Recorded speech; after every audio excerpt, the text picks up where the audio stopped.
That background is sick.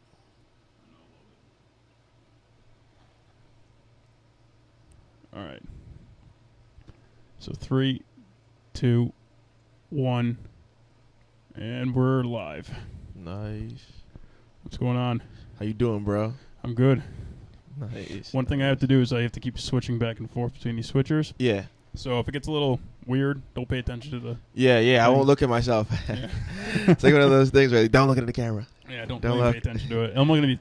Yeah. Like, I'm getting better at it. I mean, I used to be better when I was... The first time I did it with Urjan, I screwed up so many times. Yeah. The second time, it's a little cleaner. Hey, trial and error. That's the best hopefully way. Yeah. That's the right. best way.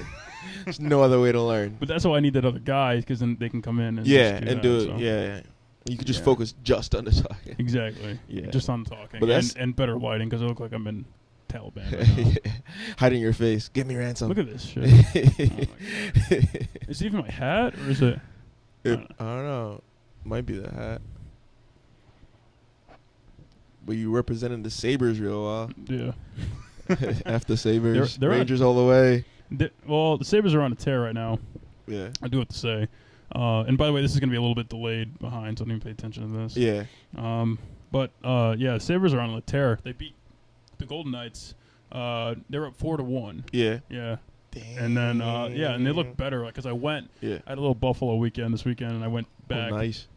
I went to a Sabres game on Saturday. I went to the Bills game on Sunday, and they both won. I hate you because I'm still Bills. suffering right now, bro. My Yankees lost last night. I don't want to hear anything about any other team winning. No, I don't mind. I don't mind the Yankees. I don't have a baseball fan. I don't have a baseball Yeah. like team, Mhm. but I definitely support the Yankees. Like I can't say I don't. Yeah. Yeah, I don't even mind like the Rangers or the Giants. I just hate Yeah. Boston sports. Bro, I saw a guy with a Boston shirt coming home from work, and I just wanted to rip his head off. I was like, dang! Yeah. I was so angry, so angry. I was watching the TV last night, halfway in tears. It was terrible. It Really? was terrible. It's like so much heartbreak in New York. I got like the Knicks suck. Yeah, Everything is a rebuild. Every year is a rebuild. I'm not used to this. Like we have money, pay people. Let's go. Let's know, get right? people here. It's That's- crazy. that's how it is, though. I mean, I can definitely say that I've experienced rebuild because I'm Yeah. Buffalo and fan. But at the same time, man, I wish that image was brighter. I'm gonna have to get some like lights. Yeah, right yeah. on my bed. Some Anywho, like soft boxes. yeah, I should just get that, and I'll fix it up. Yeah. Anyway, but yeah, the Sabres have been in a rebuild since 1999. Literally. Ooh. Like, so if you think about that, they haven't made the Yeah. playoffs. Well, they did last year, but before that, they hadn't made the playoffs since 1999. Dang. And I've been a fan since about 2000 and I don't know, I want to say 12, Yeah. about 6 years. Same story. Me with the Knicks, bro. Yeah. Like I wasn't a basketball fan because I was, I'm from Jamaica, so like we didn't really watch basketball. So I was all soccer, and I was like, all right, kind of like basketball a little bit. Let me start watching it. Yeah. So like, I gravitated towards the Knicks. Worst decision of my life. Like Well- now I'm like in love with them, and like they keep losing, and I can't switch teams. I'm so loyal. Yeah. Well, that's a good thing because like there's always it's always better to win when you're bad, and then like soon as you get to that level where you can win a Super Bowl or you can win a championship, that's when it's like more gracious. Yeah. And it feels better than just trying to like imagine if you're just like a Patriots fan, Oh. you're in and you're out. Yeah, you don't care. Yeah, you became a fan when you were like, in high school when Tom Brady was on fire. Yeah. You don't know what it's like to lose. Yeah, You know what I'm yeah. saying? So it's not fun. Winning is just like, we won again. yeah. There you go again. Yeah. It's not even like a thing. Like Yeah. I love to go whenever I go to like a Patriots Bills game. I always ask them. I'm like, I did this last time I went. I was like going around asking them like what the quarterback for Tom Brady was. Yeah. And then asking them also like what the hell name like 5 players on their defense. Which Yeah. half of them can't even do. Yeah, they don't know. They don't know. anything. They don't know anything. They're just fans. They're just like, we win. That's it. Yeah. it. Which is why they're so annoying. You know Mackenzie from the gym? What is Mackenzie she? Patricia Auth. You know Mackenzie? She works in an energy center? Is she one of the twins? Or No. You probably I would recognize know her by her face. face. Yeah, by I would know her face. face, But yeah. she is a Patriots fan, and she knows nothing about football. She Oh, just knows that God. Tom Brady is hot, and she loves Tom Brady, and she loves winning. And every time they win, I hate her more and more. I can't do this anymore. I can't. Tom Brady kisses his son on the lips. Oh, I saw that, bro. It's not even like a peck. It's like a long kiss. Weird dude. I was like, what is going on? Tom Brady's a weird guy. His diet? Come on. I couldn't, bro. I tried to eat like a salad today, and I went and I kid you not, I ordered the salad. I said, bro, can I get like a Caesar salad? I'm in a deli. He's about to like make the salad. I'm like, wait, forget it. Can I get a burger? Yeah. Like, I can't do it. I have no control. Yeah. I have zero control, bro. Yeah. I'm terrible. It's funny you bring that up because I'm actually trying to eat a little cleaner. Oh yeah. Yeah. Well, only because I'm going to Vegas on Saturday. Oh, sick. Until Thursday. Ooh. So I'm gonna be eating like garbage the whole time. Bro, you're gonna need a clean out after that. I know. Like, you're gonna need a full detox. Dude, I'm at least gonna gain like 10 pounds. Oh, and more just than bloat, that. And just bloat. Yeah. And just water weight. Oh, that's crazy. So today I like went for a run in the morning. Yeah. I had like 4 eggs, some beans. I had a banana. I had some cod, 2 pieces of cod, some vegetables, and a yam. So for me, that's actually like around. Bro, that's so healthy compared to my lifestyle, bro. I had a couple of eggs in the morning with like bagels, every day I have to have my scone. I have this apple. Oh, really? I have a scone and an apple turnover, and like I eat like crap. And at my job, like the vending machine is so close to me, and like they did the worst thing possible, put me so close to the vending machine. I had like 4 Skittles today, 4 packs, no joke, like 4 packs of Skittles. Jesus. And that's like the regular thing for me. You like Skittles? Oh, bro, I love Skittles. Come on. That's like my least favorite candy. Why? Well, I'm not a big I'm a big like chocolate person. I'm not a big like fruity candy person. Yeah, no. Which is weird because I love those like really bad for you like sugar gummy watermelon things that are like oh, those are terrible. Yeah. Bro, you're like the anti-me, though, because I hate chocolate. I cannot stand chocolate. You hate chocolate? I hate chocolate with a passion. Damn. I hate chocolate. What happened? I don't know, bro. I just don't like the taste. And, like, people are like, oh, dark chocolate. Dark chocolate is so bitter. I hate the bitterness. Like, that's terrible, I love bro. it. I'll get, like, I'm actually move this camera a little bit. I only like sweet, bro. Give me sweet, and I love sweet. Sweet is what That's a little better. But I'll actually get, like, 99% hot chocolate. Chocolate. Isn't that weird? Yeah, like that's. I love. How do you do that, bro? Do you drink your coffee black? Are you one of those people? Yeah, See, you're one of those people. Like, like you're the type of person to eat like I'm already straight there, like dark chocolate and drink your coffee black. Like, I can't, bro. I love that shit. No, I got like a sweet tooth. I'm like a little kid. I never grew up. Like I love everything sweet. I don't eat my vegetables. Like I'm like that type of person. Which is apparently going to catch up to me. Everyone keeps telling me. Well, vegetables I actually really hate. Yeah. I mean, I try to eat them anyway, but I'm just not a big fan of them. I just feel like, like the only vegetable I can pretty much eat is spinach on the regular. Broccoli, that's it. Broccoli I could eat. I hate broccoli. I could do broccoli. It has like no taste. Like you just steam it and just like eat it real quick. Yeah. It's just like get it over with. Put mine in the microwave. Like my friends like go out. We go out to like burger places and they order salads and I hate them. I hate them so much. It's like, what are you doing, bro? Get a burger. One of those guys. Yeah, like I couldn't do that, man. I could not go to a burger joint and order a salad. I judge people like that. No, I do too. And like that's the trend now. Like especially like I work in the city, so everyone there is like super like, oh yeah, I love salads. You know, like that store Just Salads. Salad. My girlfriend goes there all the time. Bro, everybody loves that. And I'm like, nah, like come on, I'm going to McDonald's. Come with me. Like eat a burger, get some meat. So what are you doing in the city now? And you're doing that you did like finance or So I started off finance, but now I'm doing in like real estate management. Oh yeah. And I'm in like the specific moving division. So my company owns like a bunch of like other companies. And one of the companies they own is like a moving company for the real estate that they own. So like it's like an all-in-one service type of thing. So I'm in that division. So I do like insurances for that. So I'm pushing paperwork daily. It's just like paperwork. Is that a pain? It's not bad. It's pretty good. Yeah. Like I like that it like switches up. Like I get to like, interact with some cool people in the daily, but like I can't handle the commute, bro. And I can't. And if it's monotony, I can't handle that. Like sometimes it's like the same thing over and over, but once like they switch it up time to time, and I could deal with it because like I'm at the point where I understand like you got to do like a real job. You're not supposed. Well, you're supposed to love your job, but like I could handle. I don't hate my job. Yeah, I don't hate it. exactly. But and I feel like we'll get into this topic too because I was doing a lot of stuff today about this stuff. Yeah. But I was just getting into like the commute first. Like, how far is your commute? You live in Yorktown. No, I live in Manpack. So my commute is. My commute is. I didn't lose connection there. Yeah, hopefully not. Like chipped in. Fucking power surge. I might have to turn this off and just sweat it out. I mean, I'm cool with that. All right, I'm good. I'll be right back. So like my commute is 30 minutes from my house to the train station by car, and then after I do that, then I have to jump on the train for an hour and about hour and 15, hour 10. Trains are never on time, but I make it work because I sleep on the train. Right. And then I gotta when I get off the train, then I gotta take either the 7 from Grand Central down to like Hudson Yards, last stop on the train, or I walk the 40 minutes from Grand Central to my job. 40 minutes? Yeah, bro. So that's after the hour ride, the half an hour car ride, and then a 40-minute walk. But I feel like I should. But like most times I try to walk because I'm sitting for like 8-9 hours every day, and I feel like I'm not productive.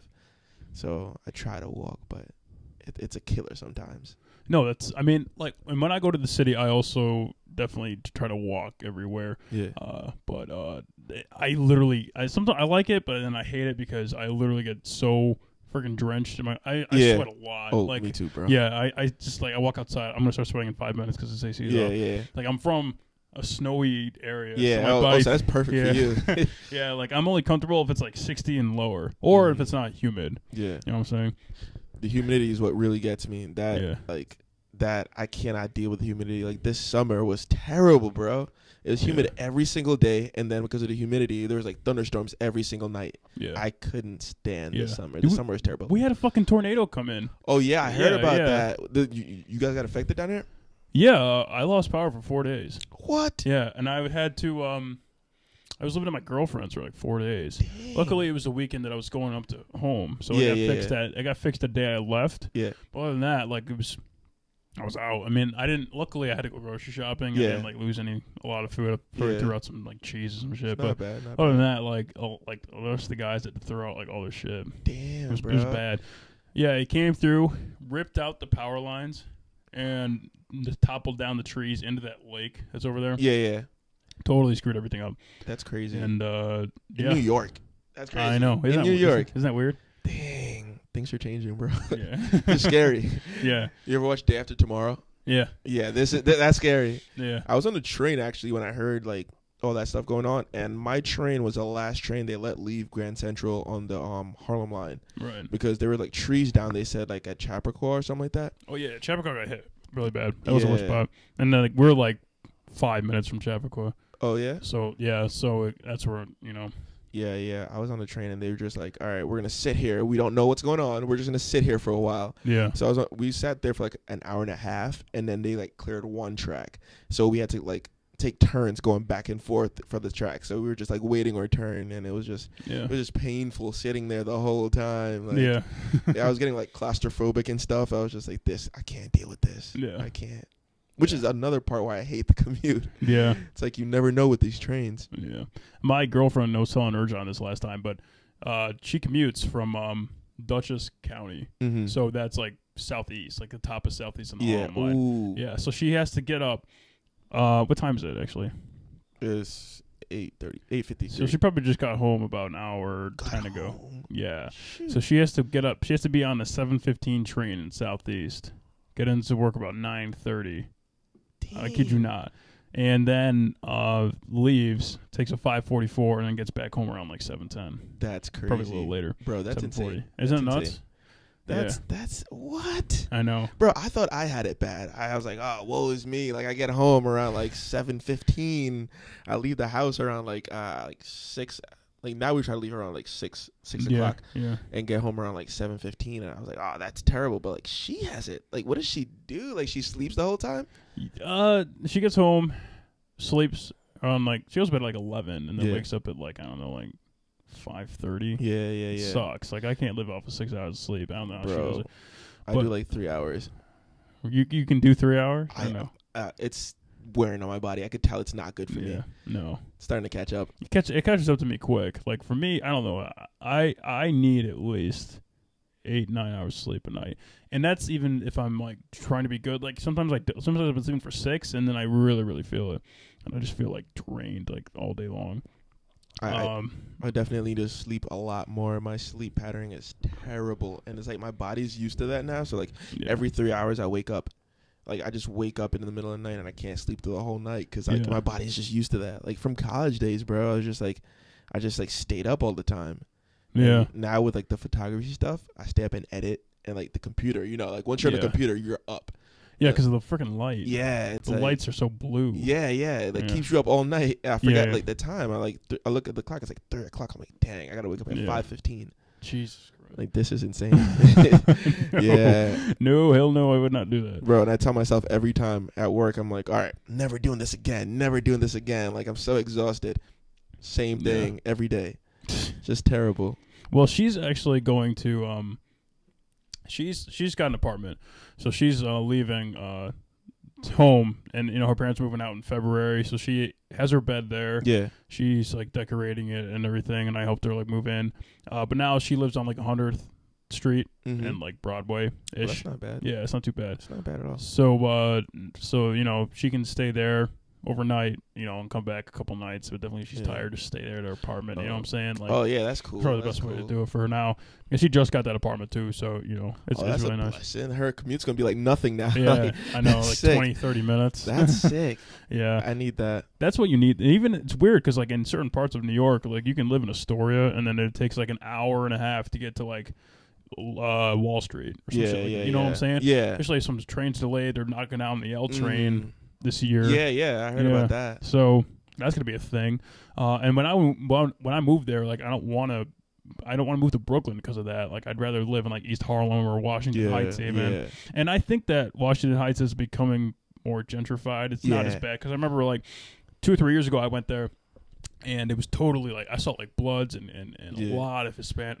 Nothing wrong with Hispanic. Yeah. I'm just saying, like, it was a very low income. I feel you. Yeah, and I went before a couple months ago, and it was totally like white. Bro, the white whole kids. city is like being gentrified. Yeah. It's crazy. Like everywhere is like safe now. It's like I went to Harlem the other day, and I was like, right? Isn't I was weird? like, I was like, I think I got to leave early because, you know, I don't want to get caught here at nighttime. And I went, I was like, everybody's outside. Like, everybody's partying. Like, it's one big party now. Isn't that weird? Yeah, the whole city has changed. That's crazy. Hey, it's safer now, though. I'm not, like, nervous to go anywhere. I know. The only place I'm still nervous to go is the Bronx. Yeah. Like, I wouldn't want to walk around the Bronx at night. That's the only thing. Yeah. Well, I went to school in the South Bronx, so I kind of know the Bronx a bit. Oh, you do? Yeah. I went to school in the South Bronx. I'm, like, the Bronx I feel pretty safe in. Like, when I go to, like, other places, like, if I go to, like, Brooklyn and stuff, like, places I don't know. Like, Lower East Brooklyn? Yeah. If I go somewhere I don't know, like, but, like, the Bronx, I'm pretty comfortable there.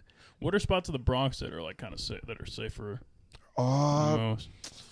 It's like Uptown, like the like if you go like lower Bronx, or is it like still upper Bronx, kind of like Yonkers and shit? You don't want to go South Bronx. You do not want to. South Bronx is still terrible. Okay. South Bronx is still like one of the worst places, but like Bronxwood and stuff like that, like that's a cool place to go. Yeah. Like I'd go to Bronxwood at nighttime. Yeah. I don't care. But you can't take a train from the Bronx into work if you worked at like 50th Street. Yeah.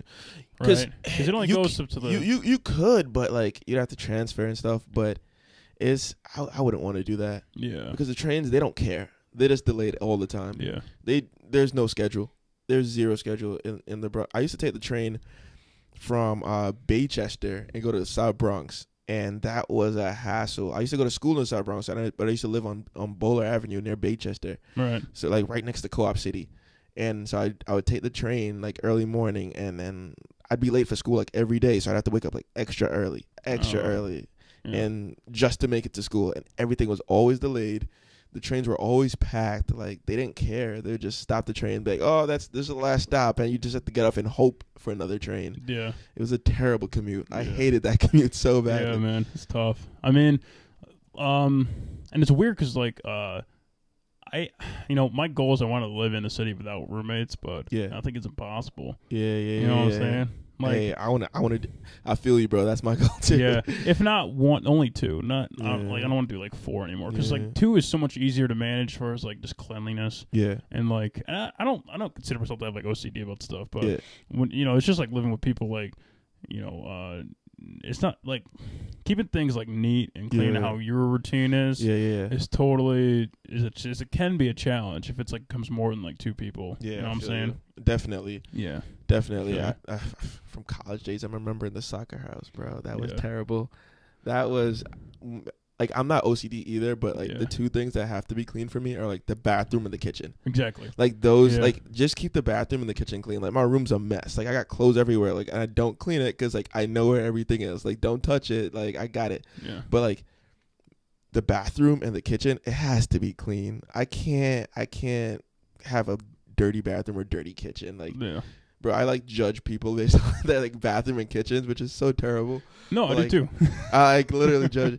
Like when I go to over girls' houses, like if they have a dirty bathroom or dirty kitchen, completely like that's a deal No. breaker for me. And That's a deal breaker. I can't even cook in like a dirty kitchen. Yeah. At all. I hate it. I Yeah. literally fucking hate it. It's the worst. Uh, It's the worst. I can't do anything like that. It's like like you eat there. Exactly. You take things in. Like Yeah. eat. Yeah. So that's what I mean, when I move out, I'll probably will have to get one. Yeah. But I have so much. Like, this is a lot of room for somebody. You know what I'm saying? Yeah, yeah, yeah. And like, I don't need a lot of space, but I definitely need enough space to fit like my desk in my bed. You know what I'm saying? Yeah, I feel you. Hey, I feel the exact same way. I just need like my photography equipment. Like as long as I could edit like somewhere and I could sleep somewhere, I don't care. Exactly. Yeah. Like I'm not gonna be home anyway. I'm gonna be home to sleep and edit. That's it. Yeah. That's all I need. I'm not like high maintenance at all. Yeah. Which is why I feel like New York is perfect for people like us. Like it's small, cramped space, and like that's all we need. Like you don't need much. Yeah. Yeah, you know. Yeah. Exactly. Yeah. So going back on that topic of like work and shit, because that's to tell you like I was thinking about that a lot. Mm-hmm. So yeah, as far as like my video stuff, like I still do it on the side as far as like freelance gigs here and there. Yeah. But obviously like you can't rely on all that. Mm-hmm. But what I really want to do is I want to work in like on sets and like productions for films or work on documentaries and shit like that. That's sick. So what I want to do is take a job at like got like a really yellow here. It's just my eyesight.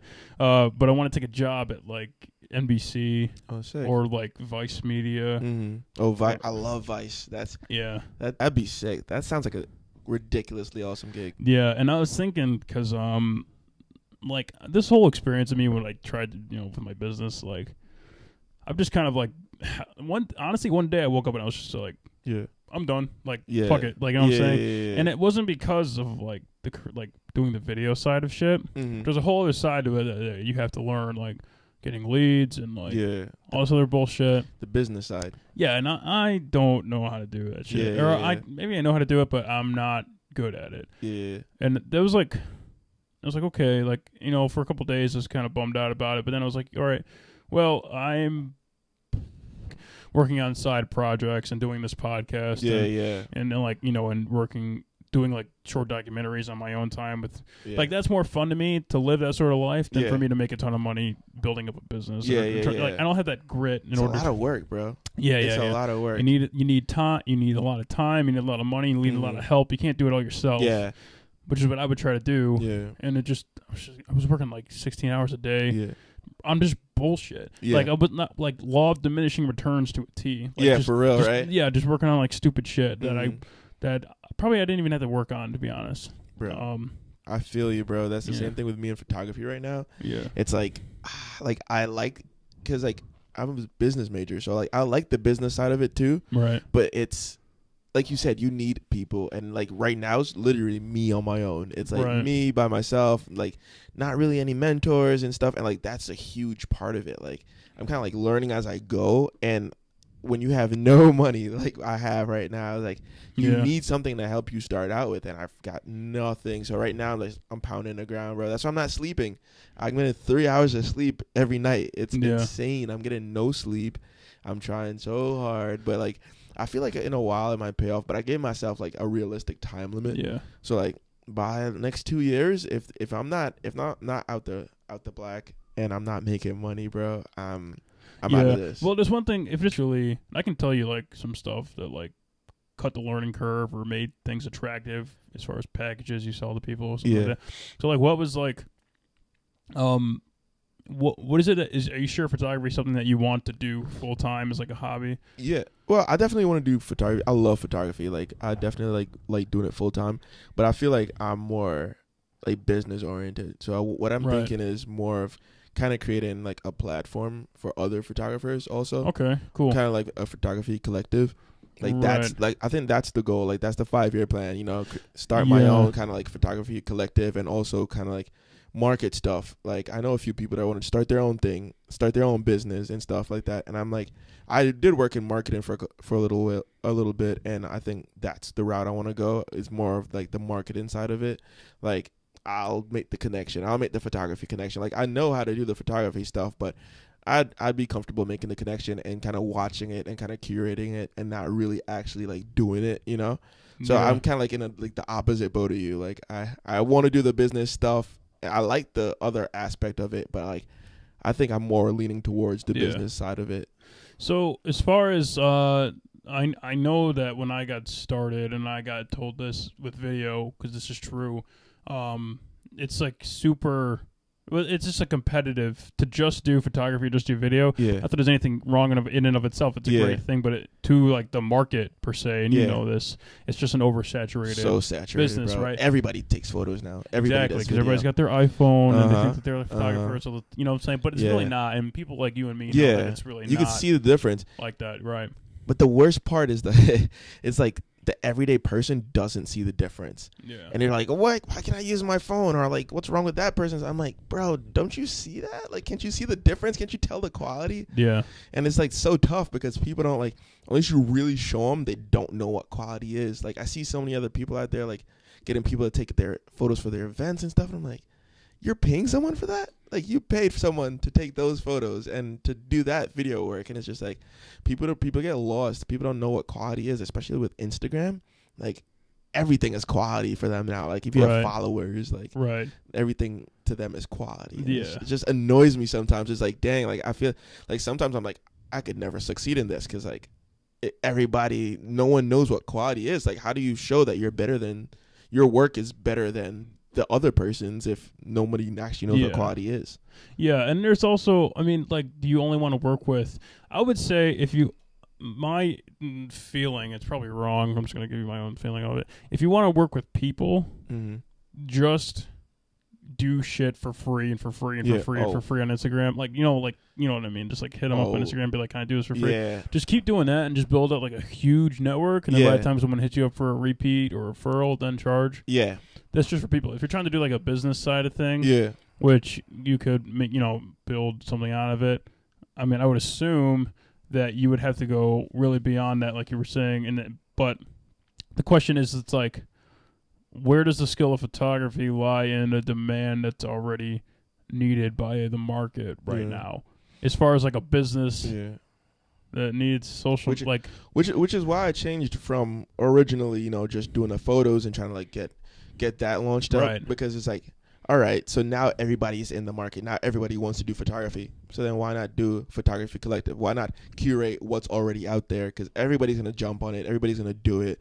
Why not help manage that and help facilitate that instead of trying to, just fight against everybody and try to make your own thing? Exactly. Yeah, you could. That's probably the smartest way. I would. Yeah, definitely. That's really smart because I actually did that with us. I used to do like guitar teaching way back in the day, like when I first went down here, and I had like a curated page of guitar players. Yeah, and it grew so fast. I had like 2,500 followers in a matter of like a couple months. That's sick. Yeah, you know what I'm saying? It was growing really fast, but it was because I was including so many people onto the thing. And like if you just do that and just grow your following, I guarantee you could just make some money on the side from like shout outs and sponsors and all that sort of shit. Oh yeah, definitely. It's all about the eyes. It's all about who's seeing your page and how many people you got and all that stuff. Yeah, that's probably I would honestly,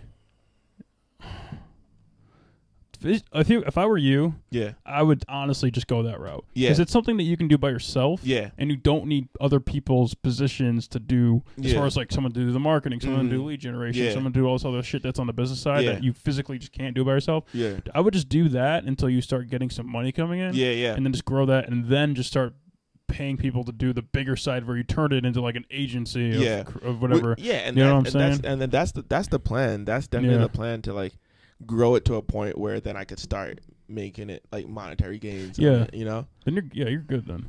Yeah, that's the plan. Hopefully it works out, man. Hopefully it works out. Do you have the page all set up yet? Yeah, I got It's Picks by Row. And that's the one that you're gonna start curating other. Yeah, and so I actually have a website set up now. Oh, you do? So yeah, it's factory13.com, but it's like factory, instead of the F, it's a PH. So it's factory13.com, and I'm really trying to set that up. But I realized, like you said, with the with kind of like you needing other people or using other people for like growing the site, I realized that I get more looks on my own page or on my site when other people post, like not when I post my own stuff. Yeah. I could post the same exact picture with the same exact caption and like all that other stuff, but like when other people post your stuff, like for some reason people kind of like gravitate more towards it. I guess like you know, like the word of mouth from someone else. When someone else like validates you, like you're valid. It's exactly, like you can't do it yourself. That's true. And I'm realizing that now, which is why I definitely think I should definitely branch out and do the whole other people stuff and not my own stuff. Yeah, that's kind of like what I would want to do for like having a podcast. Is sort of like me inviting a guest on that might have have a ton of followers, and they repost like a thing from it. Yeah. And then they say, go follow this. You know what I'm saying? That's probably that's definitely the best. Speaking of that, can I go live? Yeah, you can go live. I'm gonna go live. That's that's the best way. I realize, like, people don't trust themselves. Yeah, they don't trust. Do you want to put it? I'll just hold it here. Hold it? Yeah, I'll just hold it for. Okay. I won't go live the whole time. I'll just go for a little bit. But I realize that like people trust more what other people think about stuff than what they themselves think about stuff. So like they could see your picture, but they'll like check to see, all right, did someone else like it? Like, did someone else like that? So it's more about like validation from like their friends and stuff like that, which is why like now I'm really, really working on other like getting content for other people. Like I'm working with this girl right now. She's signed by Epic Records. Oh, that's pretty cool. Yeah, and like all the stuff that I'm doing for her and the stuff that I'm taking for her, I don't post on my page. I just give it all to her, like everything for free. Just give it all to her, and every time she posts, I look at my numbers, my stats go up so much. It's just by her posting. Yeah. I'm not putting any new content on my page, nothing like that. But people are following, people are coming here just because of her post. Yeah. Like if she says it's cool, I guess it's cool now, you know? Yeah. It's one of those weird things. Yeah, it's one of those things where you got to turn Instagram into like a business. Yeah. It is a business now, though. It is. Like look at Kylie. Yeah. Billion? What? Yeah, hold on. She is not self fucking made. No, I guarantee if you were to place her in the position that I placed myself in back in 2016, there's no fucking way she would succeed. Bro, she's not out there beating the pavement. Like no, she's going, "Mommy, I need this. I need $25 million." And mommy's telling her what to do. You know. And then Bruce Jenner comes in and going, "Oh yeah, yeah." Bro, she's not doing any of that stuff herself. Bro. No, not at all. All she does is post off herself. She keeps herself relevant. That's her job, is to just stay relevant. And if she stays relevant, then hopefully like other people will pick it up. You know? Yeah. Isn't that so weird though? Like, why do we praise Kylie Jenner for being this magnate? Yeah. of a business person. Yeah. Real people that actually like deserve it. Mm-hmm. We just. See ya. Like, you know what I'm saying? For real. It's only because she's so well covered in the media. Bro, it's all about the eyes. It's all about the eyes. Like, look how many eyes are on her. It's like the more people you have that follow you, it's all about the eyes. Like, they don't. Yeah. Like, I was watching this thing the other day. This was like it's a photography documentary, and it's like part of the thing to like apply for one of the jobs. It's like, how many followers do you have? Like, they don't want. Man. Yeah, because like they don't want someone with no followers. It doesn't matter how good your work is. It's like if you could get them eyes, it's like all about converting customers. Yeah. Like if you could get if they could get your customers to them, that's the goal. It's not about like your content. Like it's not about how good your stuff is. It's about how many followers could you get other people. Right. which is insane. And was that a paid position? Yeah, it was a paid position. That's so fucking weird. Yeah, it's a paid position, and they want, which is why you have to play that totally Instagram different game. That's a. I mean, being a photographer and then being able to get followers are two totally different skill sets. Yeah. One is like, I mean, obviously, like you could split that into two different roles. Yeah. So all you would need is somebody to just figure out how to navigate, get people to repost it and navigate that thing. But like having somebody that's like really good at photography, I don't know. That's gonna be hard to sell because the people that are either that, I would assume that the people that are either have that many followers and are that good of a photographer are already doing their own shit and they don't want to have a job. Yeah. You know what I'm saying? And a lot of it is like I realize you really have to play that Instagram game where it's like you got to promote. You know, when I first got into Instagram, I was like, I'm not gonna promote. Like, why am I gonna promote myself? Like, you're paying to promote yourself, and I'm like, why would I do that? Like, I just want people to naturally follow me, but that doesn't happen anymore, bro. Yeah, you gotta pay. Yeah, you gotta pay to promote. You gotta pay for like followers and all that other stuff, which I like still refuse to do, bro. Like, which is why my followers I feel like haven't grown at all. You probably could if you just started paying for it. If you took like a thing of your check and did like $50 a month, or even $100, and put it into just advertising, $25 a week. They make it seem so enticing because every minute is like promote. Like you get this amount of followers, promote, and it's just like, I can't do that. That's weird though. I mean, I can't do that. Yeah, it's really weird. Yeah. In that realm, I'm like applying to, like I said, I was applying to NBC. Mm-hmm.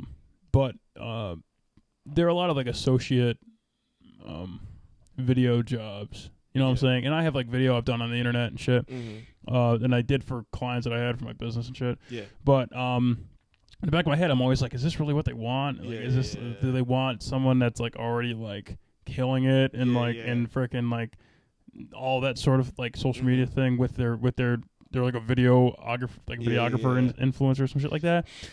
So it's like, but I have the skill set to do it, but do they want somebody that's just already proven to do it? Right. It's like that crowd mentality. It's even in business now. It's insane. Like it's like not quality anymore. It's not quality. It's quantity. How many eyes are watching you? It's not like how good are you? Like show me your portfolio. No, show me your Instagram page. Yeah. Like that's what really like sells. I know, isn't that out. Weird? That's so weird. But like if you could play that game, bro, you're winning. Yeah. If you know how to do but that. But here's the thing: is it takes doing stuff like this for years, like this podcast for years. Oh yeah. Like if I were if I were to just keep promoting. Like I got one person watching right now on YouTube. So like what would happen? Bro. Bro, this is the grind. Yeah, like, this is the grind. But like, this is not what we're teaching kids in school. No. It's to sort of to build up their personal brand equity, quote unquote. You know, in a way where they are enticing for a company to hire or for someone to consult with or some shit like that. But like, it's just I don't know. It's just one of those things where like where are we going as a country because of this? Yeah, like.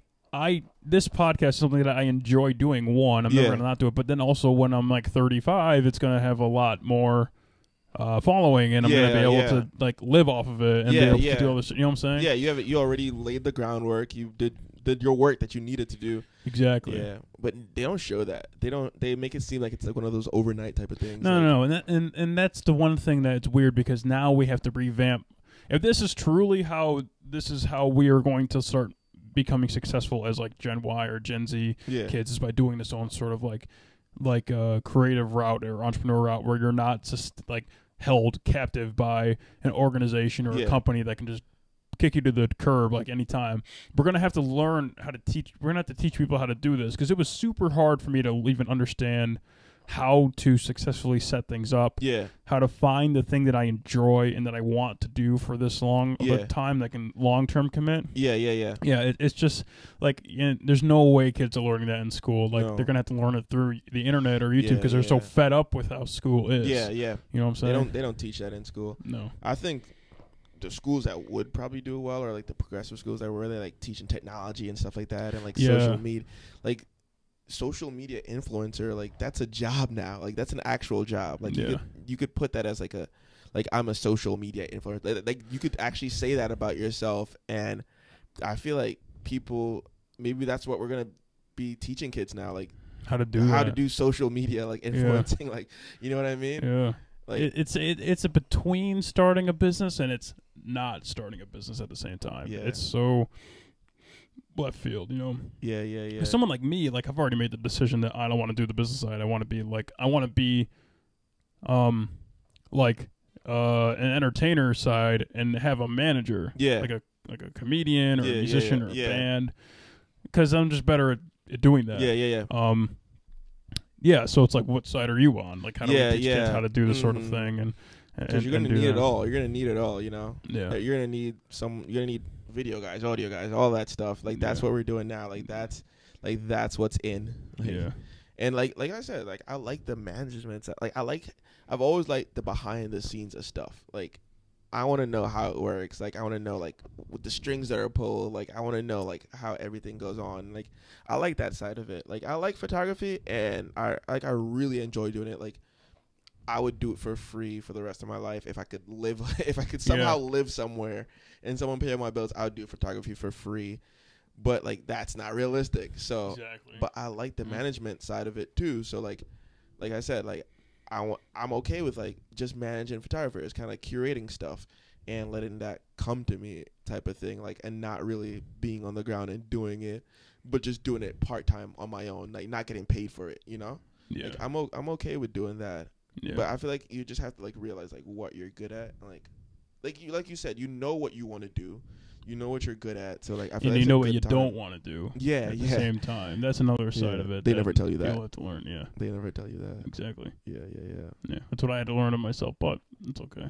Yeah, it's all bro, good. It's all good. So much trial and error right now. Like, so much learning, bro. I'm at my current job, and I'm just like YouTubing things. I'm like, oh, how do I do this? How do I do that? And like sending myself links to go home and watch like on the train and stuff. Like, do you find you don't have a lot to do in your current job right now? The weirdest part about it is like on days when I'm not doing like administrative stuff, because my title is like a COI administrator, but sometimes I'm not doing administrative stuff, and like I feel like I do more work than when I'm actually doing administrative stuff. When I do like administrative stuff, I feel like it's like the higher you go, the less work you actually do. That is true. It's like legit. Like when I'm doing administrative stuff, it's like I don't really do much at that point. It's like like people know what they need to do. Like it's their job. Like you don't really have to stand behind them and kick them in the butt. Like so, I kind of really don't do anything on those days. But that's so. You know, there's a book I just downloaded. I'm gonna listen to on the flight to Vegas. Yeah. And I got it from listening to an episode of Joe Rogan's podcast. I love that podcast. Yeah. That's exactly how I was like, hey, the production is so simple. Yeah. Because it's just like a camera live stream. I was like, I'm totally just gonna do it. Yeah. It's nothing like it's and I love that sort of style. But it's this book by David Garber. I think it's definitely David G. It's called Bullshit Jobs. Yeah. And it's just like going through I need that book. And like figuring out like why we've become like so administrative and like finding work for like, you know what I'm saying? Like where it's just like you're just hitting check boxes and sending emails all day, but it essentially could be done in about 5 hours. Yeah. Like a week, like 15 hours a week. Yeah. So you're just sitting at home, like you're sitting on your computer and you're just like like emailing yourself stuff and YouTubing yourself stuff, and then like, and my dad goes through the same thing because my dad's a supervisor for probation in Onondaga County. He's told me, he's like, I'm less busy at work than I am at home. That's insane. Yeah, fucking weird. I definitely feel that at some point. At some point during the day, I'm just like, oh my gosh, I am bored as hell. Like. This is insane. Like my girlfriend is the same way. She gets so bored sometimes. Yeah, I'm so bored. I'm like, this cannot be it.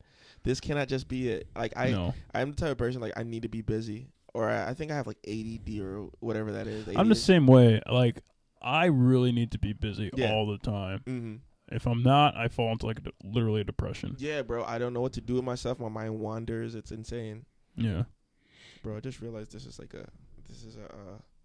Yeah, it's a whiteboard. That's insane. Yeah. I need that. Yeah, isn't it sick? Bro, I don't know where you got this, but I need this desk. It's a Foley desk. So Foley, F-U-L-L-Y. F-U-L-L-Y. I gotta remember that. You just go to Foley, Jarvis. It's expensive?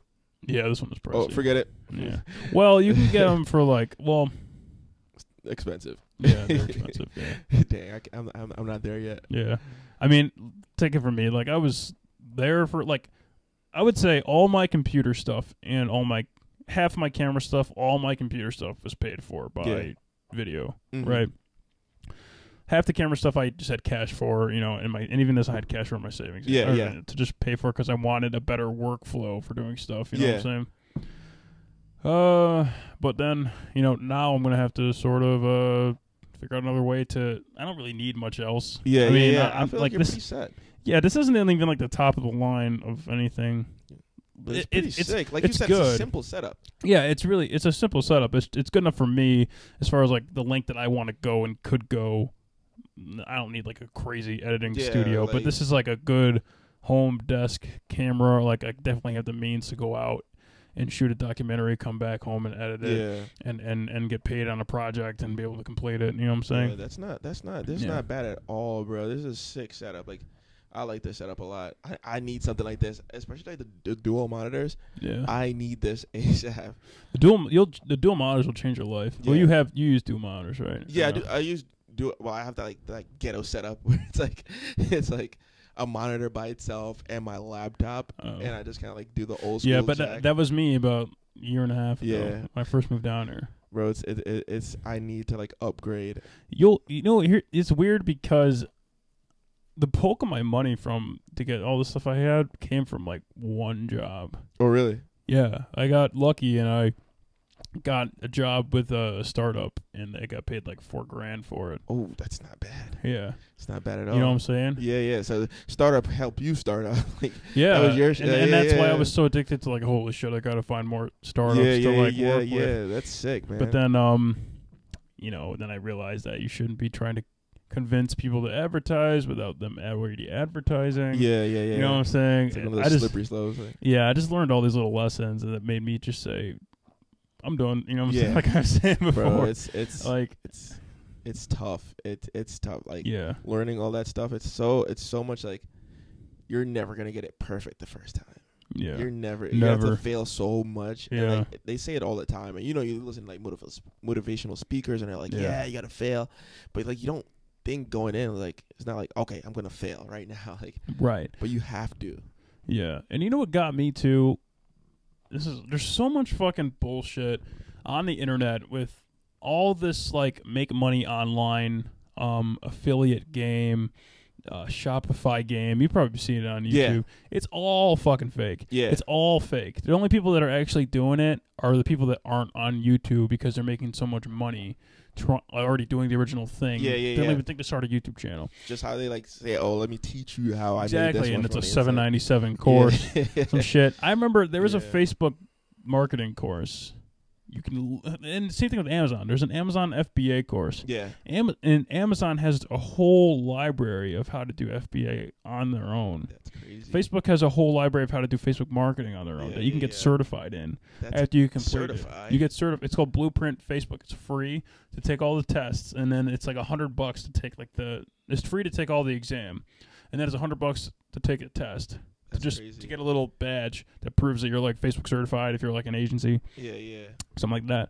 But pretty much like it's all just fake. And I remember it really opened my eyes the later I got into it and the more that I could really see that, wow, these dudes who just set up these things are just bullshit. You know what I'm saying? Like they're just like 95% of the time they're just bullshit internet marketers who just make these courses and don't do the things in real life that they're selling in the course. They just make money off of you, which is a pretty profitable business. Yeah. Oh, yeah. It's just selling a digital product. Motivational speaking.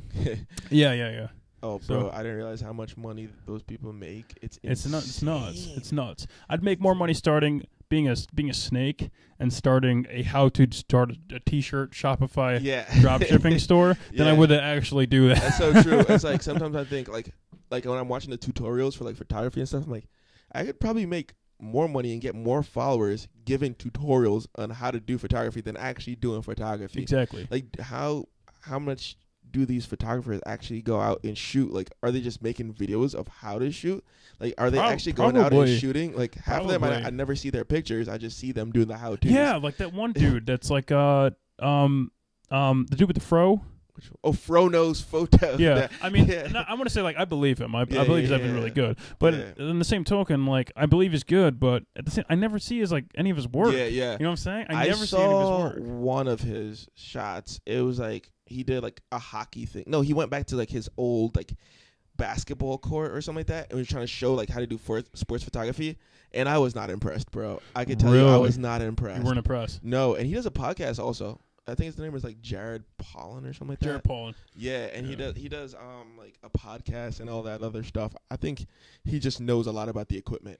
Yeah, and I believe he's definitely like, he's definitely skilled. And just like when you see the guy that pops up and he's teaching about Amazon FBA and he's got 1,100 followers, there's one fucking dude, which I'm not gonna say his name because I'm so my skin fucking crawls every time I see his ads. Yeah, it's I'll say his name. I don't give a fuck. Wait, I got one watcher. I don't care whoever watching. Don't sue us right now. Go ahead, look him up on YouTube, and you can see how weird. You know what? And I noticed. And I'm going to get to this kind of a whole story. His name is it's an Amazon FBA guy, and his name is like Tanner, or his name is some other shit, or it's something.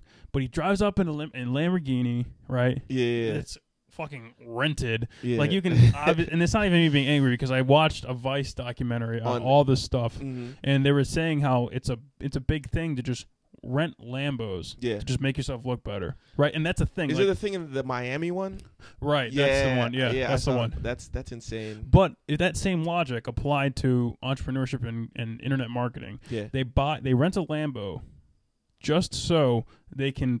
See, people watch the ad and they driving a Lambo. It's like, I'm so successful with Amazon FBA, you can be too. Yeah. Right. And like even when I first like watched it, I never was like, yeah, right, it's probably fake as shit. Yeah. But then like they have other ads that catch other people, and they have other ads that catch other people and stuff like that. But they're never making money off the original thing. They're only making money off those damn courses that they sell.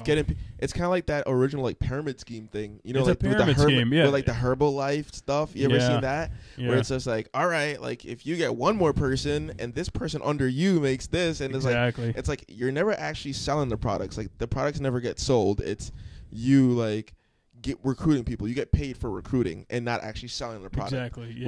Which is crazy, but like I guess it's a good marketing. It's affiliate tactic, marketing. I guess. It's there's again. I was talking to this one guy who actually does affiliate marketing out in like Utah because I met him through like a mentor I hired. Yeah. And he told me that the hottest businesses to start online are lo and behold, these only three. Unless you're like an actual business that sells like goods and shit. Yeah.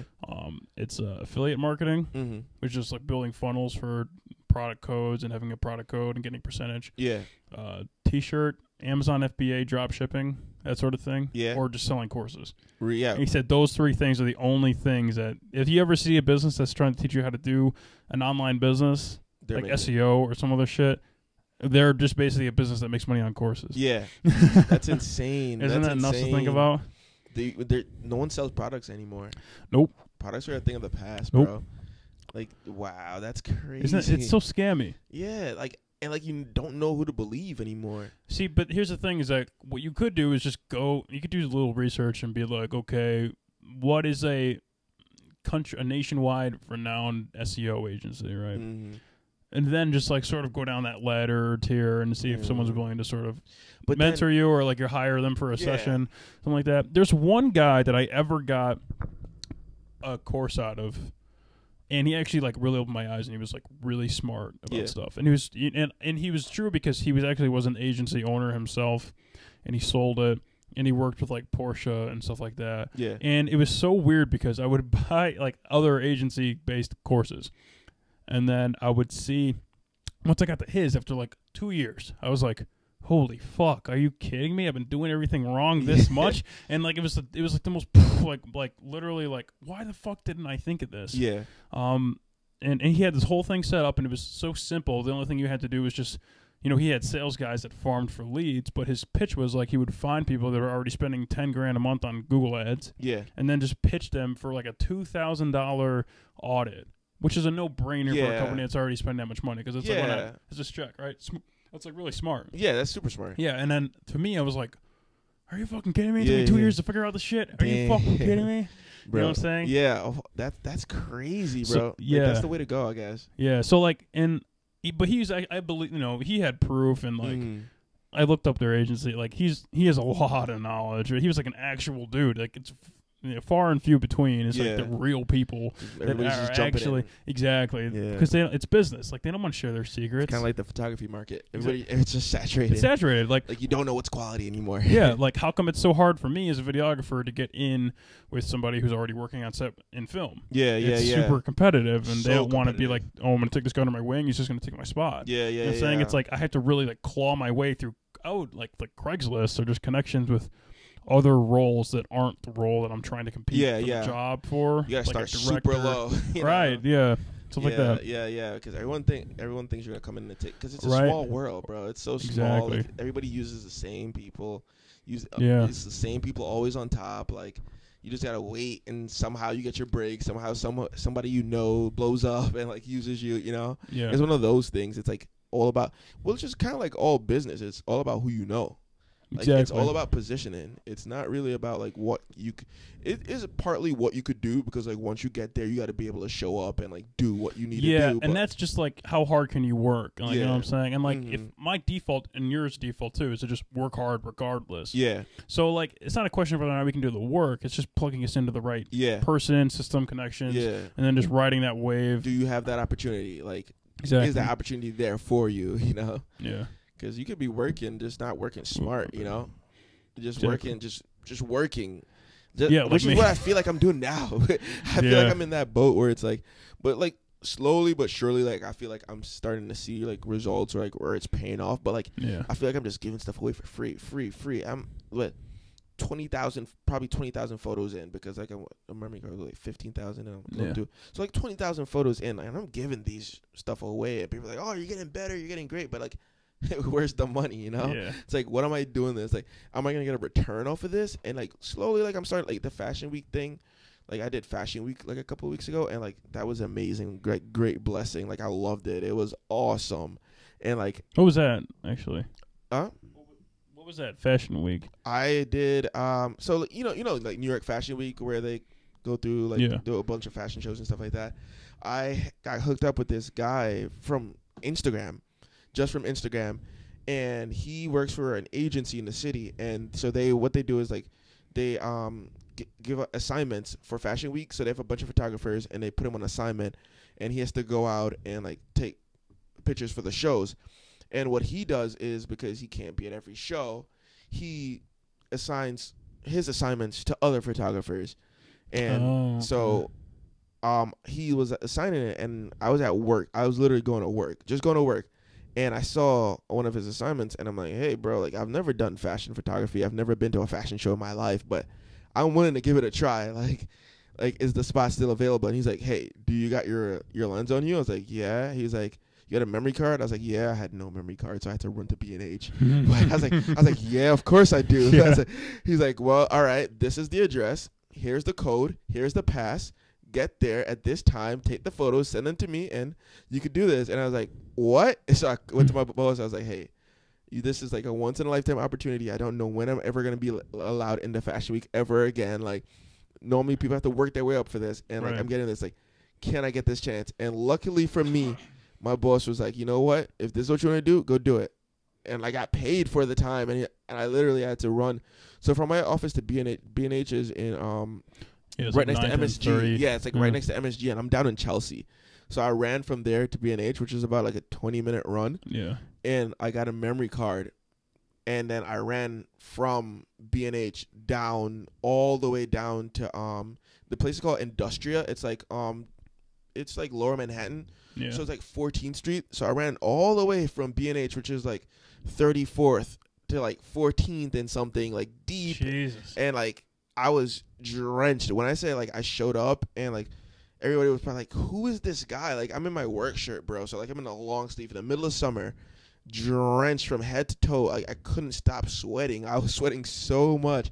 I like barely had my stuff together. Like barely. I had one lens. I had a 70-200 lens. That's all I had on me, which is what you needed for fashion photography. Yeah. Thank God I brought that day. I don't know why I did, because like that's my heaviest lens. I don't know why I had that on me, but I was leaving my house and I was like, you know what? Maybe I see something cool in the street. Let me bring this.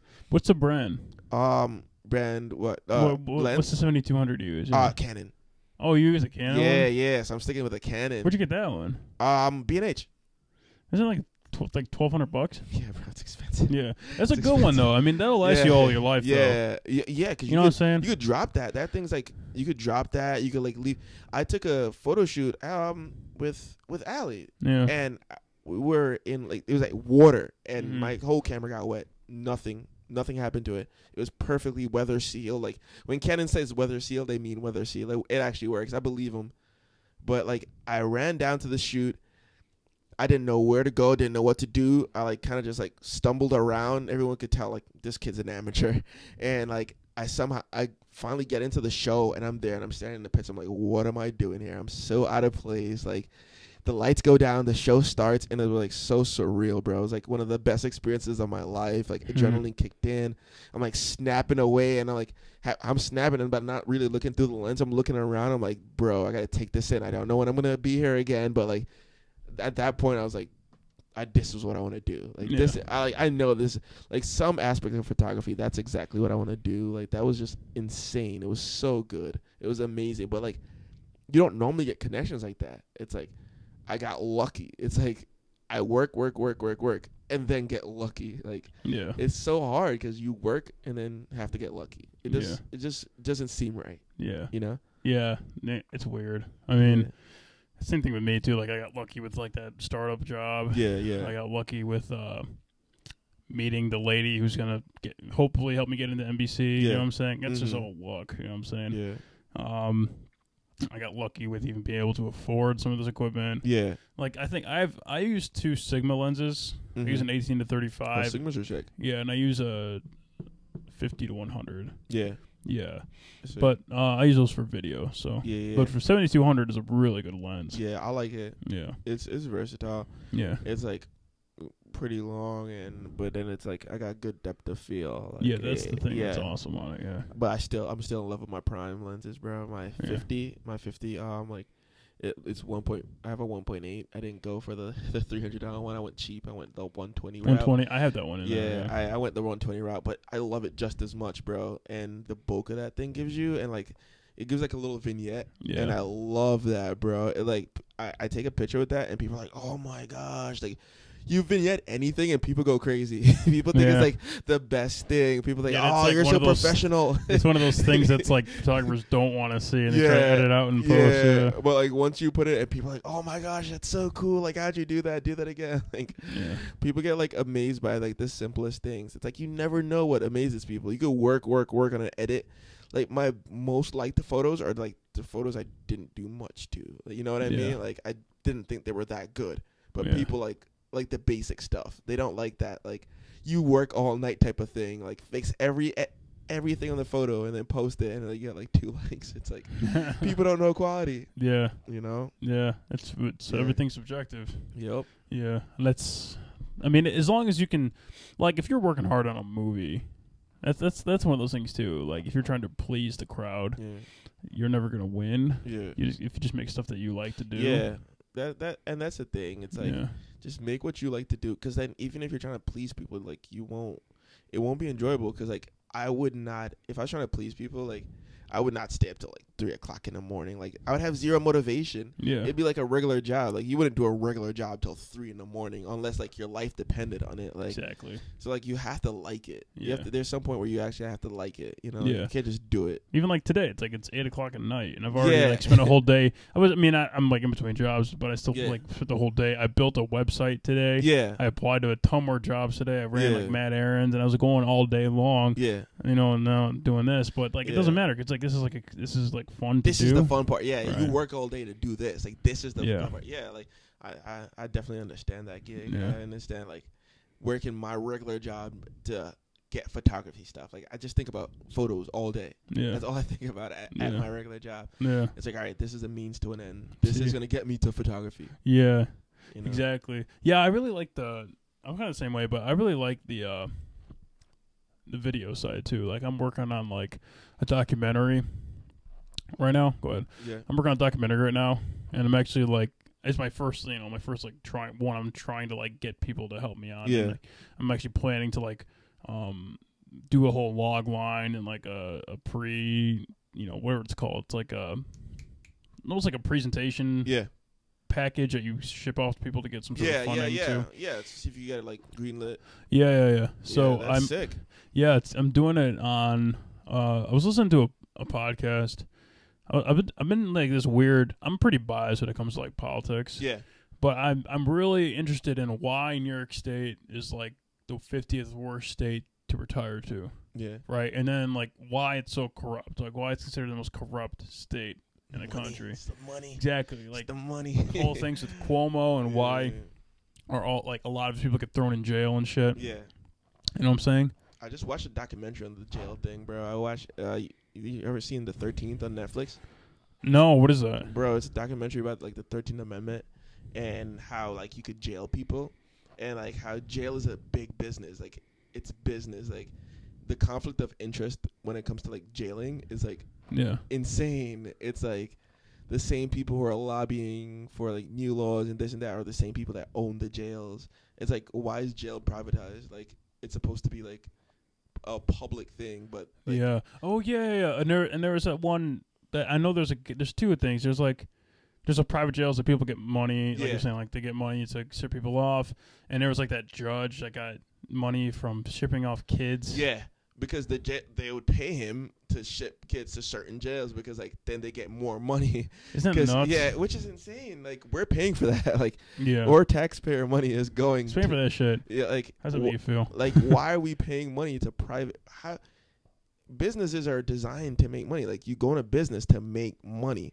So why would you privatize jail? Because then they want to make more money. Less people in jail is less money for them. So why would they want less people in jail? It just doesn't make sense. Yeah, there's always a scumbag side to business that people that every business tries to just cover up. Yeah, and I'm learning about this now, and it's making me.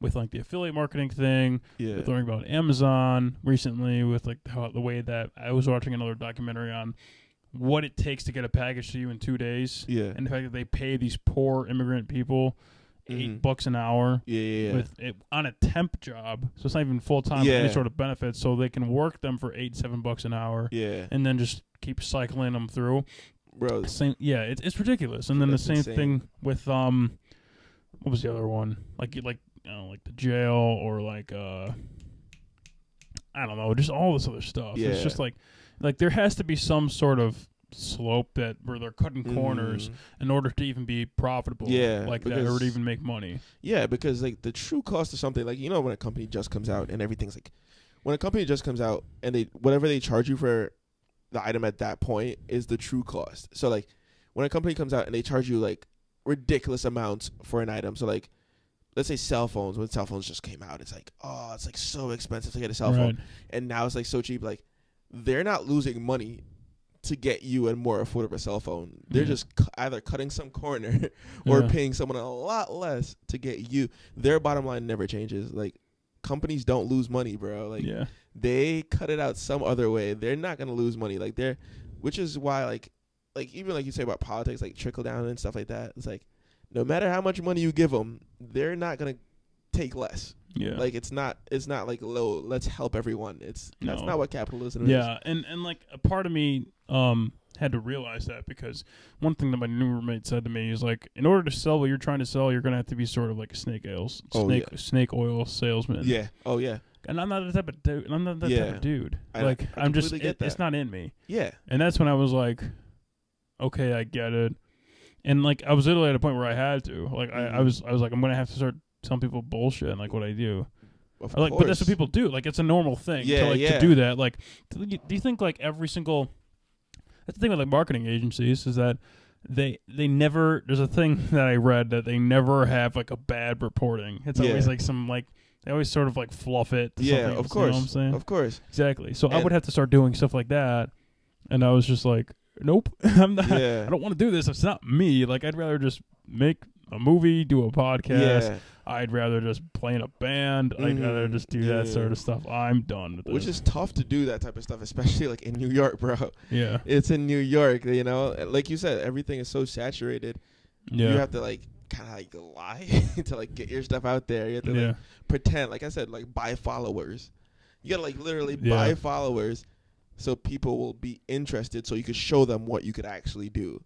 Like, which is insane. It's like, don't show them your work first, buy your followers, and then they'll look at it. They won't look at your work. They just want to look at how many followers you have, which is insane. But what's their decision on how do they want to work with you? Like what are they holding over your head? Like money, or are they holding over your head like sponsorship for new customers? Oh, so it's like a sponsorship thing you're talking about, or is it? Oh yeah. So for with Instagram? Yeah, like what is the person trying to get in a deal with you with? Based on your number of followers, like what? Okay, so like let's say, so for like photography, right? If you have if they're trying to push like a new model, like let's say like if I call up an agency and I'm like, oh okay, like I want to take some photos for you, like let me do like your new face division, because like that's the easiest way to get in, to just do new faces, because then it's cheap and like you don't have to like go through like red tape and stuff, because nobody knows them. But so you do like the new face division. They want to see that you have a certain amount of followers, that like when you take this person's picture, if you post it on your own stuff, like you're gonna help them market. So like they want to get marketing on every corner, which makes sense, because like if I have no followers but I take good photos, it doesn't really matter, because I'll take the photos with the girl, and then the girl still has to go out and plug herself. But like if I have 1 million followers and I take crappy photos and I take a picture of the girl, everyone's gonna like, oh, who's that girl? You know, like everyone's gonna look her up, and like the agency is gonna profit from that, because so they want to know that you have a certain amount of followers so that you could help them. So it's more eyes. It's just like I said, it's like buying eyes. The visibility. You have to buy visibility. Well, and it's also weird when you blend two things that are totally subjective on as far as like what the results of what your creative piece is. Like, for a podcast, obviously, you can be good, but in order to make money, you have to be in front of people. Yeah. Right? There's no, like, niche. There's no, like, podcast nobody's heard of that somebody's trying to, like, that people love, but somebody's trying to advertise on. Yeah. Like, I'm sure that's a thing, but it's not going to, like, make the person money. But in the other realm of things, you can have somebody that is totally not famous at all. Like, totally just unknown. Yeah. Who's, like, a really good photographer. And then they have a famous photo that they took at this exact moment, and it's really good. Yeah. And all of a sudden, they aren't like the consistency of like having a followers or being a social media person, but they're still like famous in a sense. Yeah, yeah. Where they can still like make money because of that one thing. And it's because they got their eyes. If people start looking at their stuff, people are gonna want to advertise. You know, it's like if you're out there, people want to throw stuff on you. You know, like how celebrities get free stuff. It's like they get free stuff because people are looking at them. So if people are looking at them, I want to put my stuff on them so people can see it. So it's kind of like the same thing with like photography. Like if you have a lot of followers, I want to send my model to you because people are going to look at you and they're going to see my model. So like, it's all about visibility, bro. Yeah. And for me, like I know what you mean. Cause like the thing that I get the most traction from is like the actual, iTunes podcast downloads. Yeah. Like I get like almost like 500 a month. Oh really? Yeah. It's good. On mine. Which is like but it's you just started. That's But it's also like, you know, not if I keep ramping this up and doing like 2-3 a week. Yeah. You know what I'm saying? I guess my goal in like 6 months or a year, it'll be at like, you know, 5,000 a month. Yeah, yeah. Or even 10. You know what I'm saying? And it'll be a lot better. All these new algorithms reward visibility, like you posting. Yeah. Like I realized that Instagram, like, you know how it's not chronological anymore? Yeah. So like they reward you based on like how much you post. So if you post like 2-3 a day, like the more often you post, like the more they're gonna like put you out there. The more they're gonna put you like different times a day. Like they're gonna put you for different people because they're not gonna like.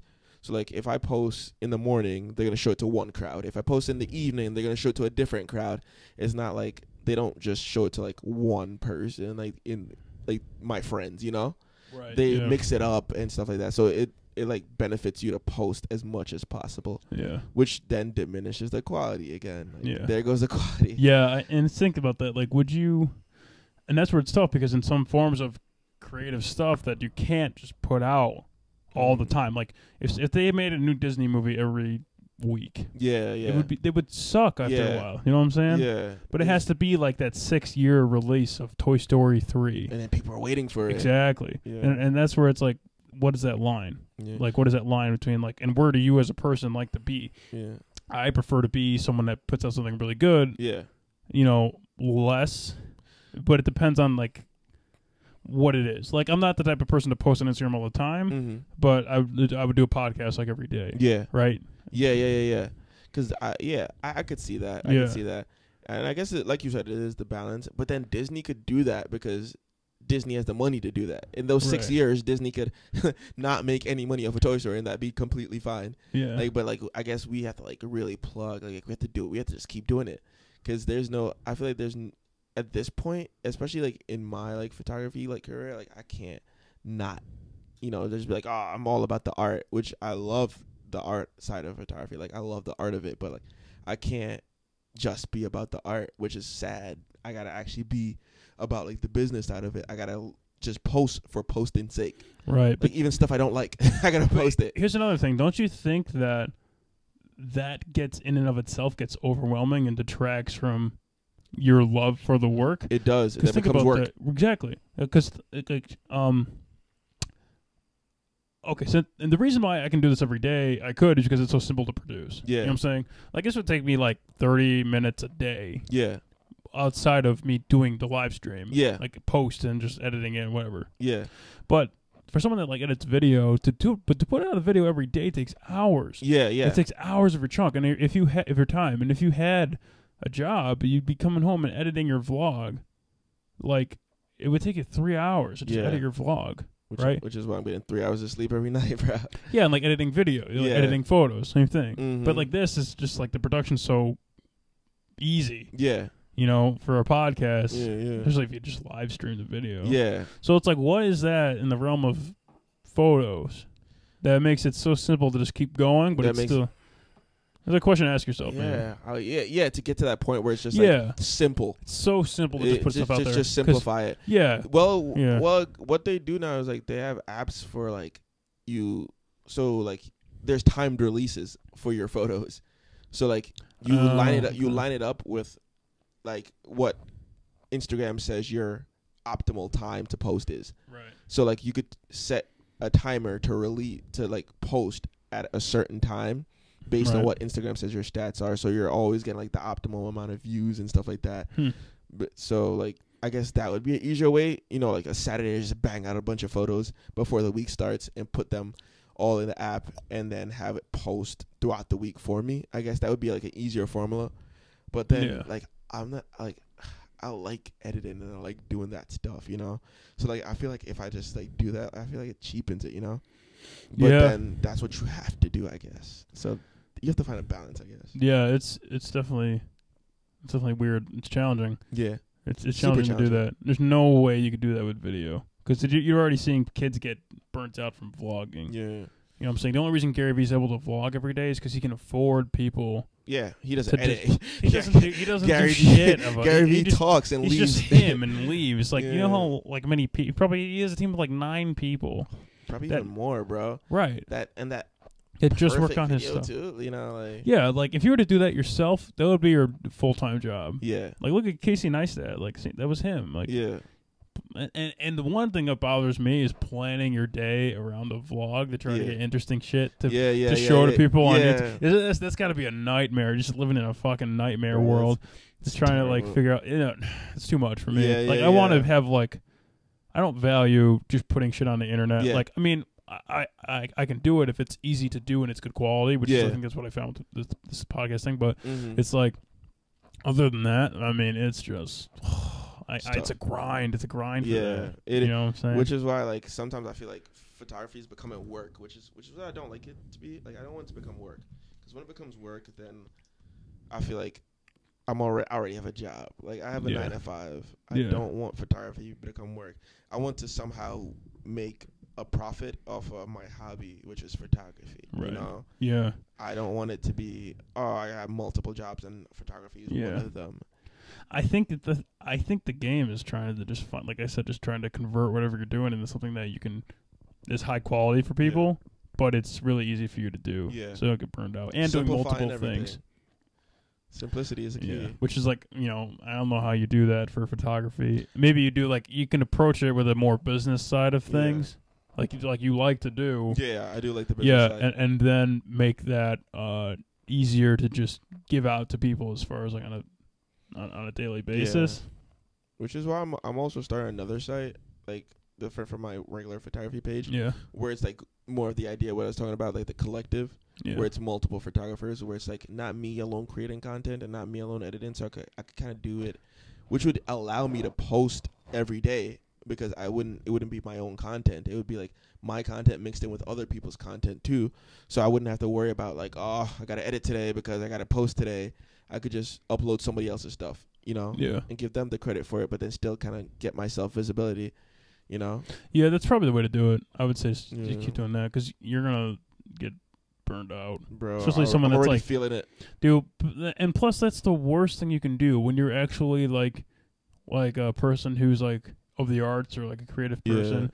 To get burned out, or even like a sports, even if you're an athlete, you're gonna get, if you're slinging a football 300 days out of 365, you're gonna get burned out. That's why NFL season's only 16 weeks. And they tell you do other things, like switch it up, do other, like I want to, and I feel like that helps you with your craft. Like if you do other things, like I want to just like chill one day and not take any photos at all and just look at things. Just like, you know. Yeah. What kind of life do you want to build around yourself? If you could like I said, like if you could like, I need to stop saying like, if you could build a life where you're waking up every day and you're excited to do things and money isn't an issue, would you only do photos or would you sort of incorporate other things as well? I definitely incorporate other things because like I said, I love the photos. I love the photo aspect, but then I also love talented people. Like I've always I think there's so many other talented people that do photos and stuff, and I like looking at their stuff, and I like I would love to be able to make enough money to put other people in a position where their stuff gets shown off, you know? Right. That's just why my goal is to start the collective. Right. Because I want to like show, because I think I take decent photos, but then. No, your photos are really good. Thanks, bro. Yeah. I like them a lot. Thanks. Yeah. But I also want to like show, I think other people are just amazing too. Like there's some amazing stuff out there. Like I'll look at some stuff that I'm like, oh my gosh, why does this person not have 1 million followers? Why they only got like 400 followers? And it's just like, dang, because they're doing the real art. And like that's what I want to showcase, you know? Yeah. I really want to showcase that because like I feel like the regular, like you just put a naked girl in something and I know, isn't that the move nowadays? Yeah, like that's the move. Just put a naked girl in something and like that's when you get your followers. But the people that are doing like the real art stuff that make you think, and I'm just like, those are the people like I want to showcase. Like so I want to get to a point where I could just showcase whatever I want. Yeah, you know, like don't have to just do the regular stuff. Don't have to do the regular poses. Don't have to do the regular shoots. I want to do like weird, like my own type of stuff. You know? Yeah, yeah. No, it's something to aspire to. Like, that Instagram girl thing is such a weird time. It's so funny. But that's the move now, bro. Like if you don't have a naked girl, bro. I took a photo the other day, and I was showing it to someone, and they're like, "Oh man, I love it." Like they loved the photo, but they're like, "You gotta get like a hotter girl next time." I'm like, bro, like, what do you mean a hotter girl? Like, you just told me you love the photo. Like, you love the lighting, you love the tones, you love everything. What do you mean a hotter girl? I'm not showcasing the girl. Like, it wasn't a beauty shoot. It was like supposed to be artistic. Like, what does it matter how hot the girl is? But that's something that matters now. Because it appeals to that primal brain. Yeah. Just when you're scrolling through it, like, that's the only thing that yeah. Like, is there an ass? Is there no ass? I'm scrolling. Keep going. But even then, it's like you can look at, like, your standards, it's so fake. Yeah. Like, scrolling through that and you can tell when a girl has, like, a fake ass or injections or anything now. And it's so, like, weird. Because if you saw that person in real life, they wouldn't look anything like they would. Look at Kim Kardashian. Yeah. Like the way she looks in real. Did you know that she actually pays people for her paparazzi? She pays people to act as her paparazzi to leak those photos in the magazines so they can Photoshop them. I've heard of stuff like that. I've heard of like people like waiting at restaurants and like paying paparazzi to show up at the restaurant. Exactly. Because they're selling relevance. Yeah. Like that's their job is to be relevant. Because like no one's gonna care about Kylie's lip collection unless she's Kylie Jenner. and her job is to be relevant. And that's why I guess like it's a cycle. Like it's like people watch and they want to stay relevant. So to stay relevant, they do all this other fake stuff just to stay relevant. Yeah. It's crazy. Yeah. I couldn't do that. Instagram's such a weird place. Yeah. It's making people money, but I hate want to it. live like I wouldn't mind having a ton of. I would treat it differently. Yeah. Like if you look at like a celebrity's page who doesn't use their Instagram like a business, that's how I would be okay with like using my Instagram. Like okay, I'll push out like like a new movie I'm making. Or like one thing I want to do is I want to get back into the way I want to set my life up for the future is I want to play in a band again because I've been playing music since I was like 12. Oh yeah. I want to. Yeah, I have like there's like 5 guitars in here and like other shit. Oh, that's sick. And I have more in my house in Syracuse. Oh, that's sick, bro. Yeah. Do this and then be on set and like make movies. Like that's what I want to do with my life. And I could wake up every day and do that, and I wouldn't care if $1,000 is coming in my month or $1 million a month. And that's the thing. Like I just want to be able to like live somewhere and then do this, and just so like at least support a family at some point. And that's like the tough part. I want to do it. I just wanted to make sure that I'm secure with it. I don't want to be stupid about it. I don't want to like be homeless, and I couldn't do that. Like how some artists are like, I'm okay with like living on the street and doing my art. Like, as long as I can do it, I can't do that. It's not me. No, I wouldn't be too. That's not me. Like you gotta like at least be able to live comfortably enough to just provide. Yeah. Like you don't have to have like the latest car or watch or like toy or whatever. Yeah. But you can at least have enough to get food on the table. You save a little bit of money each month.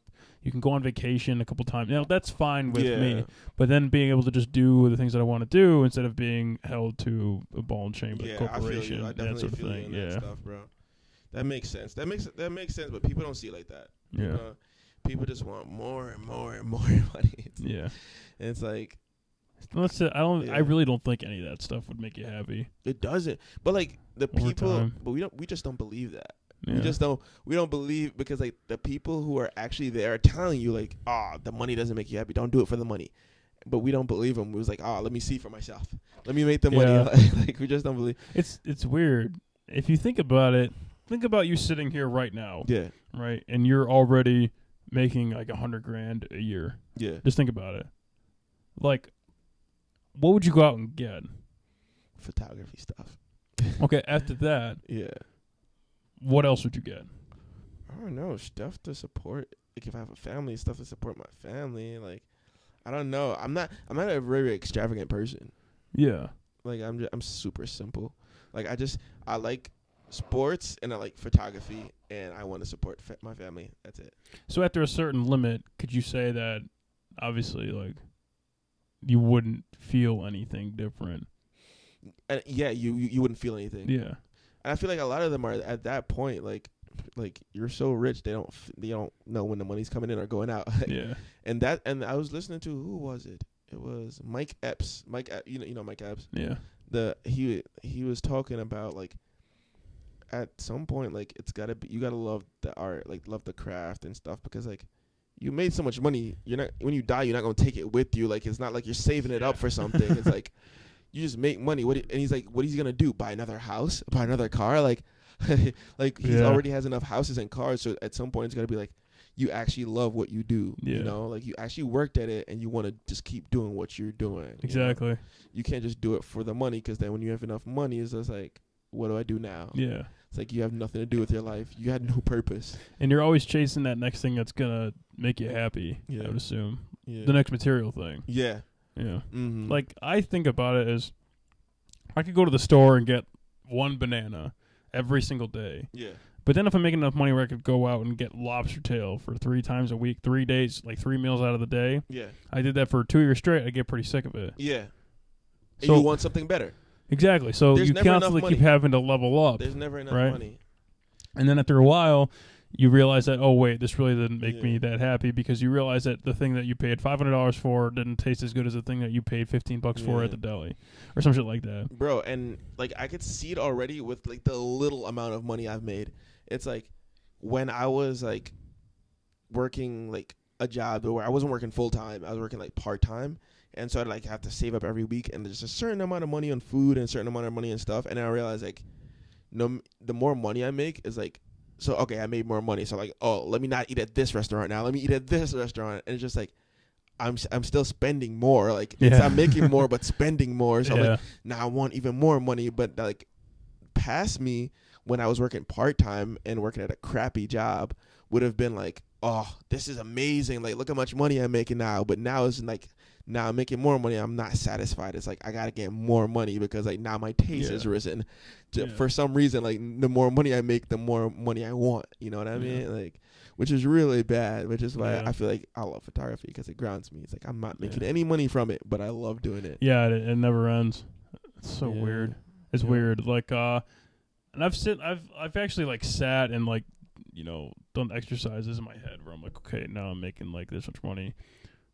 Okay, what's gonna bring me happiness? Yeah. What do I know has a limit to its happiness? Yeah. I heard of Dan Bilzerian say something really funny. Cause you know who he is? Yeah, definitely. Sure. So he was like, yeah, as soon like when you start making money, the amount of stuff that makes you happy gets the bar gets higher and higher and higher. Yeah. So he made a good analogy where it's like if I was 16 and I really wanted like a 69 Mustang for a car, and then I got that, right?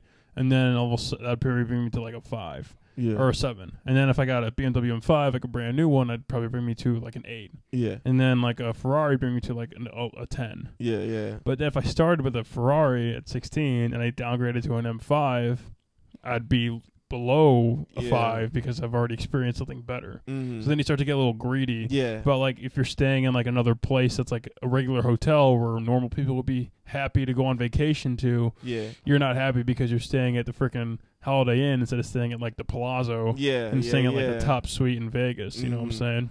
Yeah, you said it so high that you have to constantly want those same things, and then it doesn't even make you happy. Yeah, it doesn't. And like they said, like I've heard so many people with money say that money doesn't make you happy, and just for I'm like, oh yeah, right. Like at least it makes you comfortable, and it's just like all these people, like it's so sad. Like all these people killing themselves, like these celebrities. I'm like, what reason would you have to like?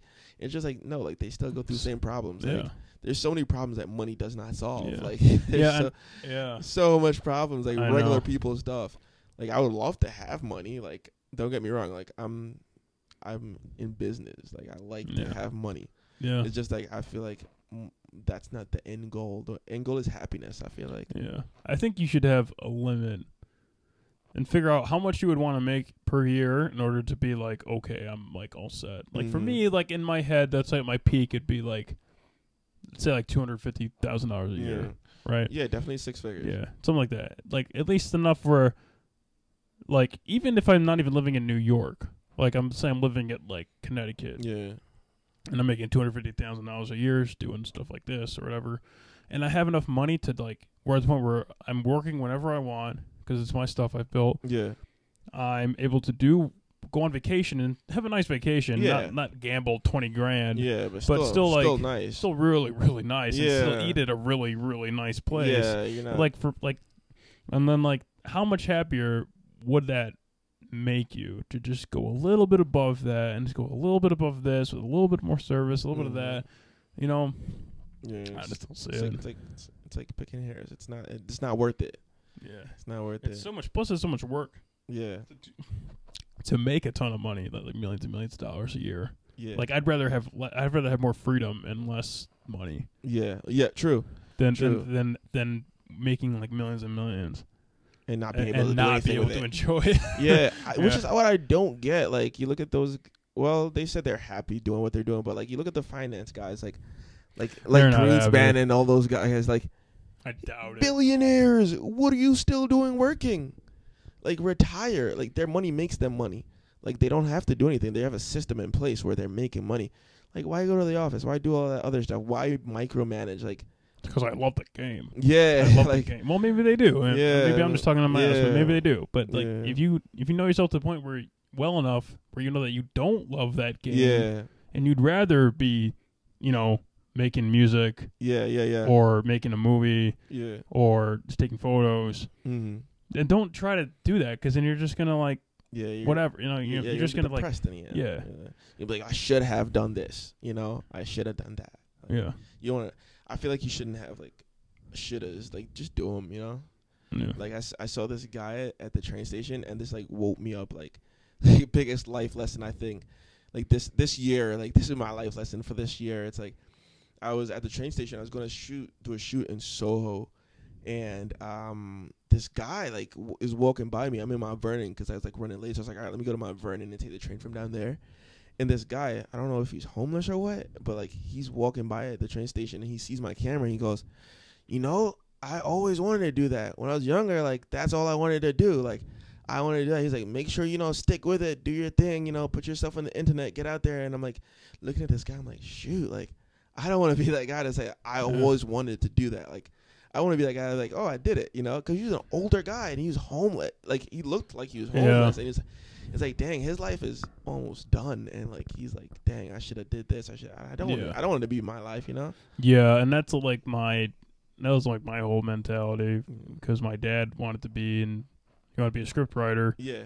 And he like wrote a ton of scripts. Like my incentive to start my business was so ass backwards, dude. My parents grew up divorced, and you know I lived with my mom till I was 17. And then my mom passed away when I was 17. I'm sorry. And then I moved in with my dad. I always knew my dad. Like I saw them on the weekends, all the time. So it's not like we didn't have we had a good relationship with both parents. Yeah. Just my mom passed away from breast cancer. But what I was saying is like I always noticed that my dad was like really unhappy. Yeah. With his career decision because he really wanted to do. He went to school for cinematography. Mm-hmm. He wanted to be a script writer in film. Yeah, yeah. He made short films, co-wrote short films. Yeah.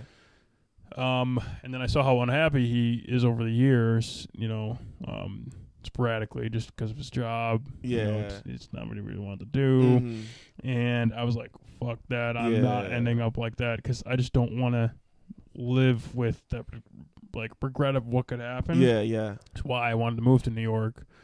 And luckily the career I used to think it was like starting a business would give me freedom. Yeah. But starting a business, there's a lot of different moving parts, and the really only freedom I want is the freedom to be like work on projects. Yeah. I don't want to have like I don't want to do the other sides of it. Yeah. So I realized that, and now that's why I'm okay. Like I want to take a job as a video producer at like a media company. Yeah. You know that's what you want. Like, as long as that's what you want. You know? Yeah. Like I know that I'd be proud. I'd be proud to wake up every day and be like, okay, what video are we gonna shoot for NBC's segment on this today? Mm-hmm. Like that's pretty dope to me. Yeah. Like that's cool to me. It's not like a job. It's not like something I'm doing that I don't want to do with my life. It might not be what I want to do for the rest of my life, but it's gonna help me segue into like doing a podcast, getting more involved in film, meeting producers, getting involved in more famous people or other stuff like that. You know what I'm saying? Making your connections, learning. I feel like that'd be huge for you. You know? Yeah, definitely. That would definitely be huge. I have a friend that does. I don't remember what company he works for, but he's always on movie sets like every day. I actually have this girl. I don't know if you saw her on my profile, but I take pictures of her all the time. Her name is Sam Lobo. She works for she's a production coordinator. She used to be for WWE, and now she is for Channel 13. And like her job is like so sick. Like she's the producer. Like she's on the credits all the time. She's always showing me like her credit. And like this is so sick. Like she just travels around with like and tells people what to do as far as like video work and stuff like that. Yeah. And like it's like such a sick job, and like she loves it. She loves it. Let me see if it's on the Picks by Row one, right? Yes, Picks by Row. Her name's Sam Lobo. Yeah, she used to work for WWE. Now she does Channel 13. She's a production coordinator, something like that. But she loves it. It's like the second picture on there. This one? Yeah. That's pretty sick. Thanks. It's a good picture. Yeah, she loves her job. Huh. Let me see if I can. It's Connecticut, NYC. Yeah, she's always around. Add her, bro. and she does like video work too. Like she helps a lot of people. That's pretty sick. Yeah, that may be a good connection. Yeah, bro, that would be a sick connection, bro. She's she does production. So I have to. One move I'll have to do is I'll have to have her on the podcast. Yeah, and then that's like she would love that, bro. She was actually just on my live. Oh, she was? Yeah, she was before. I'm not live anymore, but she was on the live before. Yeah, do it. I'm definitely trying to get anybody I can. Like I'm not trying to just do famous people. Everybody's got good stories. Bro. It's not even about that. Of course, man. Yeah, definitely. Get as many people as you can from as many different like genres, whatever they do. Like I said, visibility. That's all. Yeah. People pay for that. Eyes. People pay for the eyes. Yeah, for sure. Cool. You want to wrap this up? All right, bro. This was sick. This was so much fun. Wow, we did about an hour and 40. Damn. My goal is to do a 3.5 hour podcast. Oh, really? Yeah. Oh, that's gonna be tough. Yeah, it's got to be someone that's like. Got to do like multiple guests. That too. Yeah, or someone that's just got crazy ass stories like the whole time. They're just telling stories the whole time. Oh, you know what? That girl I was telling you about, Laurel, that I do the pictures for, that was signed by Epic Records. Oh yeah. I feel like she'd be a cool guest for you, bro. Yeah, that'd be sick. She's got like a ton of followers and stuff, and she was in a girl group signed by Epic Records, and now she's doing her own music thing. And she's in the city? She's in Connecticut. She lives by herself in Connecticut, but she used to live in the city. She had a place in the city when she was with the group for Epic, but now she like is doing her own thing. She wants to be a solo act, so she left the group, and like, which is kudos to her. Like I would have just been like, oh, I'm signed by Epic Records, I'm cool. Like, but like she left it and she's trying to do her own thing. But she'd be a cool guest, bro. She's super cool, super spunky. Like, I think you should definitely try to have her on. Definitely, yeah. Yeah, we'll talk about that. That'd be sick. All right, man. That's it. Bro. I'm signing off. All right, peace out, man. Peace out. Let me see if I can end the stream. Yeah.